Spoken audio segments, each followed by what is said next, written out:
In this video, I'll show you how to upload and use your own custom fonts in Adobe Express. So first, make sure you are on the official website of Adobe Express and log in with your credentials. So you can open an existing project or click the Create New button to start fresh.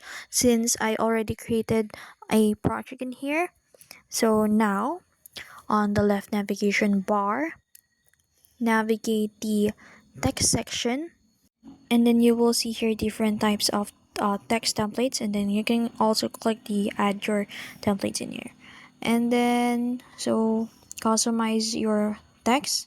So I will just input my name in here, so we can change its colors. So I want some like um this pastel violet or something like that. So now to upload a custom font with your text selected, you can go to the font section in the top menu and scroll down, and then so first let's input the shadows and effects in here. Now back to the topic.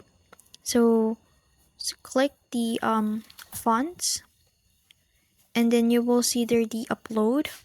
So you'll need to click the upload font and then select a font file from your computer, and then once uploaded, Adobe Express will process the font and make it available in your list.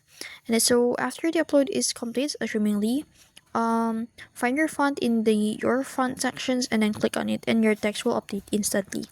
And that's it. That's how you add custom fonts in Adobe Express. If you found this video helpful, don't forget to like, share, and subscribe to the YouTube channel.